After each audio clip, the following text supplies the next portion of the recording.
Camp Ashraf. I just wanted to alert you to one thing, one development at Ashraf that perhaps even the Iranian Americans in the audience may not be aware of, but that you should be aware of because it is of great significance. And that is that as we are beginning to think more seriously about long-term plans for the people of Ashraf, we are not the only ones who are having those thoughts. Others are as well. The Iraqis, as we all know, have behaved in an entirely, to say irresponsible way, as an understatement, in a brutal way with respect to the people of Ashraf. We all know what happened on April 8th. But the Iraqis have been heard to say that they want these people out of Ashraf, and they want them out of Ashraf now. Well, okay, that's fine, but where are they going to go? If they are going to be resettled, they must be resettled outside of Iraq. But here's the problem. The United States State Department has lately been floating trial balloons suggesting the possibility of resettling the people of Ashraf inside Iraq, but elsewhere from the camp. That outcome is entirely unacceptable. It is a non-starter. It should not even be discussed. It is unacceptable. It is a justification for more massacres. It is a justification for separating out those members of Ashraf who are targeted by the regime. It is a ticket to oblivion. It is something that cannot be allowed to happen. So if you hear, as you are making your rounds of talking to policymakers, if you hear what sounds like very good news about planning for resettlement, please don't accept that at face value. Ask the question, resettlement where? Resettlement outside of Iraq? We can talk about that. There are lots and lots of problems to solve, but we can talk about that. Resettlement inside Iraq is not acceptable, and we should not even dignify it by discussing it, whether with the State Department, with the Iraqis, or with anyone else.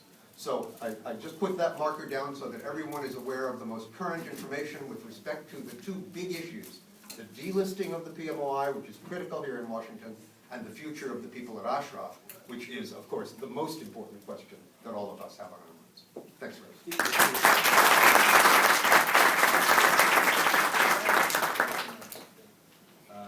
Strawn Stevenson of the European Union tried to go to Camp Ashraf. He did get to Iraq.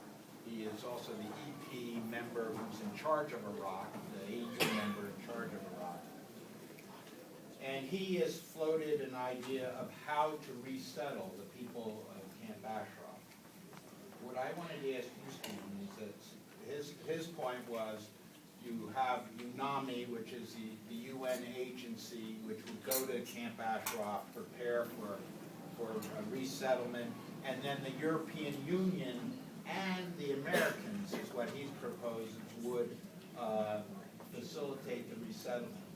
Now, my question to you is that the United States participation in this, which the State Department said that the delisting had no relationship to this, isn't that actually critical, that you have to delist in order for the United States to participate in any relocation? Yes, thanks for asking that. I'm glad to be able to clarify that point. It is the notion that the United States could be involved in the resettlement of the people of Ashraf without taking the PMOI off the terrorist list is impossible. Under current law, it is simply impossible for people who are members of the PMOI to immigrate into the United States. They can't come in. They can't come in because they're terrorists. They're members of a terrorist organization. And if they were to be able to come in, it would be illegal to give them money or food or anything else of value. So it is impossible to consider the possibility of resettlement of people from Ashraf into the United States unless and until the delisting is first accomplished. So if Strawn Stevenson's plan is to go anywhere, and I hope it does, if it does, then we will have to address the delisting first. In addition, incidentally, we have the same problem in Canada, where the PMOI remains on the terrorist list. We have to get the organization off in Canada if Canada is to be able to provide refuge to some of these people. Fortunately, we don't have that problem in the EU. Obviously, all 27 member states maintain the similar list, which does not include either PMOI or the NCRI at this point. So the Europeans would be appropriate hosts, the Australians would be, other third countries would be, but for the United States to be, we've got to accomplish this first.